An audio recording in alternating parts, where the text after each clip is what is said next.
Si uno piensa en la televisión mexicana, en las últimas décadas, es casi imposible no pensar en Juan Osorio, ¿no? Totalmente. No es solo un productor, es como una marca. El tipo que nos vendió la idea de que la familia, con todos sus enredos, era el mejor drama posible. El tejedor de sueños, le decían. Justo. Y lograba que millones de personas se sentaran a ver historias que, de alguna manera, sentían muy suyas. Y esa imagen de patriarca de la ficción, ojo, la cultivó con una maestría impresionante. Se volvió el sinónimo del melodrama familiar. Sí, sí. Pero y aquí es donde se pone interesante lo que vamos a analizar. Está el abismo que existe entre esa figura pública y su propia familia. Claro. Por un lado, tenías la narrativa perfectamente construida del padre orgulloso, sobre todo con Niurka Marcos y el nacimiento de Emilio, que cimentó esa idea de una familia de espectáculo. Justo ahí está el nudo de todo. Al ponerlo así, queda expuesta la gran paradoja. O sea, ¿cómo puede ser que este hombre, un maestro en escribir sobre lazos familiares, tenga una historia personal llena de silencios. De ausencias. De ausencias. Que contradicen sus guiones? Así que, al revisar estas fuentes, lo que quiero entender es eso. Tenemos a Emilio Osorio, el protagonista, pero ¿quiénes son los otros personajes? ¿Qué nos dice esto de la fama, la paternidad y lo que se deja fuera del encuadre? Esa es la pregunta clave. Porque lo fascinante aquí no es solo la historia que nos contaron hasta el cansancio, sino, y más importante, las que se omitieron. Y hay que preguntarse si fue una omisión deliberada, un acto de protección o simple, negligencia. Bueno, empecemos por la historia que todos conocemos, la que se desarrolló bajo los reflectores, la de Emilio Osorio. Claro, su carrera parecía un destino, ¿no? Creció en foros, rodeado de cámaras, y nos vendieron perfecto esa idea del dúo dinámico, el papá productor y el hijo estrella. Sí, Juan Osorio no se cansaba de repetir en entrevistas esa frase. Mi hijo tiene talento, yo solo le doy las herramientas. Sí, me acuerdo perfecto.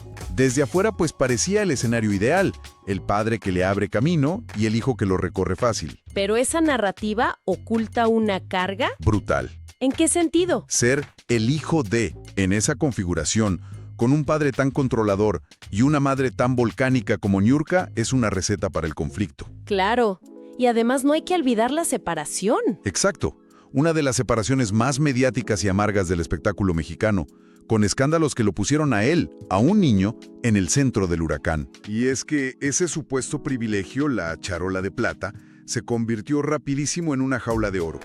Lo que me llama la atención en las fuentes es cómo a Emilio no se le juzgaba por su talento, sino por su apellido. Siempre. La palabra nepotismo lo ha perseguido desde el primer día.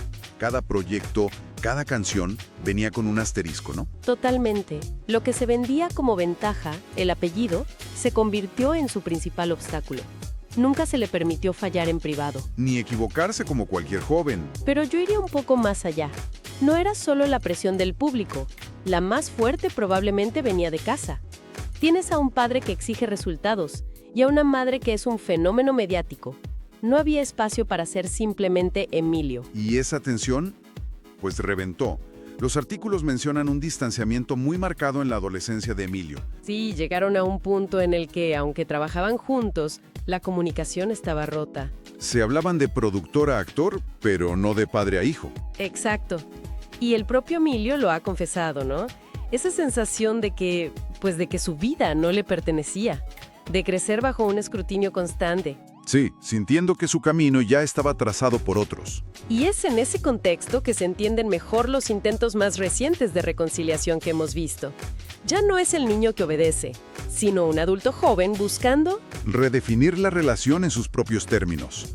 Sanar de humano a humano, no de jefe a empleado. Precisamente. Pero mientras toda esta reconstrucción entre Juan y Emilio ocurría en público, me pregunto qué pasaba lejos de las cámaras. Porque no es un solo hijo, son 4. A ver, ¿qué sabemos de los otros 3? Y aquí es donde la historia da un giro hacia lo verdaderamente complejo y, doloroso. Porque pasamos de una narrativa hiperdocumentada a un vacío casi total. A capítulos que parecen arrancados del libro. Exacto. Es un misterio absoluto. Por un lado, las fuentes mencionan a una hija de una relación anterior a Niurka, que aparentemente vive, completamente alejada del espectáculo. Sí, Se dice que fue una decisión propia, consciente, para tener una vida normal. Y eso, pues, es totalmente respetable. Claro, es una lección de autopreservación, y quizá la más sabia. Pero el silencio que rodea a los otros dos hijos es diferente. ¿Cómo que diferente? No se siente como una elección, se siente como una omisión. Sus nombres, Juan y Miriam, apenas aparecen. No hay fotos recientes, no hay declaraciones, no hay un feliz cumpleaños público. Sobre ellos hay un silencio impresionante. Y ese vacío se llena con especulaciones, ¿no? Que si viven en el extranjero, que si la relación es distante o que no existe. Es como si fueran personajes borrados de un guión. ¡Qué fuerte! ¿Qué efecto tiene eso en una persona saber que tu hermano es una estrella y tú ni siquiera existes en la narrativa pública de tu propio padre? El impacto puede ser devastador, porque esto nos lleva a un concepto que el material sugiere y que es fundamental para entender el drama: la desigualdad afectiva. Desigualdad afectiva. Sí, y es crucial aclarar que esto no tiene que ver con dinero, con si les proveyó o no. Se trata de algo mucho más profundo, la sensación de que a un hijo se le incluye en el relato oficial de la familia. Exacto, mientras que los otros quedan fuera del marco. Como si no formaran parte de la misma historia. Es que el foco siempre estaba en Emilio. Con él iba a las alfombras rojas, a los premios, era su proyecto, su legado. Los demás eran invisibles. Y la pregunta es, ¿fue para protegerlos, como con la hija mayor? ¿O fue una omisión que con el tiempo se volvió demasiado grande como para corregirla? Esa es la pregunta del millón. Y hay un detalle en las fuentes que es particularmente desolador. El rumor, casi una nota al pie de página, de que uno de sus hijos mayores, en su adolescencia, intentó un acercamiento. ¿Cómo? Buscó a su padre, intentó conectar, pero al parecer no tuvo éxito. ¿Si eso es cierto?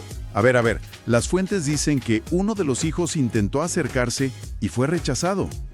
Híjole, eso es durísimo. Cambia por completo la perspectiva. Claro, ya no es una elección pasiva de ellos, sino que podría haber una acción activa de exclusión por parte del padre. Exacto. Y eso nos lleva a entender que estos hijos no habitan el anonimato por falta de una historia, sino por falta de espacio en el guión familiar que su padre escribió para el público. El dolor de la ausencia emocional. Ese no se compensa con nada, ni con premios ni con portadas de revistas. Y lo que es peor, la indiferencia sentida puede dejar una herida mucho más profunda que la ausencia física. Es el vacío de saber que no fuiste parte del elenco principal. Entonces, con este panorama tan complejo, ¿qué dice el propio guionista de todo esto?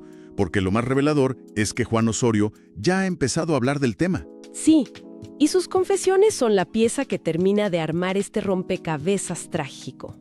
Ha confesado públicamente tener enormes arrepentimientos como padre. Él mismo ha admitido que cometió errores garrafales, que se enfocó demasiado en su carrera, en ser el productor número 1, y que en ese camino descuidó lo esencial. Hay una frase suya que lo resume todo y que se repite en los artículos: su reconocimiento de que confundió proveer con acompañar. Se me hace fuertísimo eso. Mucho. Pensó que con darle seguridad económica cumplía su rol, pero se olvidó de la presencia. Y si conectamos esto con el panorama general, vemos la ironía suprema. El arquitecto de hogares ideales en la ficción, el hombre que nos hizo llorar con reconciliaciones en la tele. No pudo evitar las grietas en su propia casa. Resulta que el verdadero drama de Juan Osorio no estaba en sus telenovelas, sino en los silencios de su teléfono, en las ausencias de su vida familiar. Y aunque el tiempo no se puede recuperar, estas admisiones públicas le añaden una capa de tragedia. El hombre que podía escribir un final feliz para cualquiera, parece que sigue luchando con el suyo. Es casi como si buscara una absolución mediática que no puede obtener en privado. Sí. Es una lección muy potente sobre cómo el éxito profesional nunca, jamás sustituye la presencia emocional.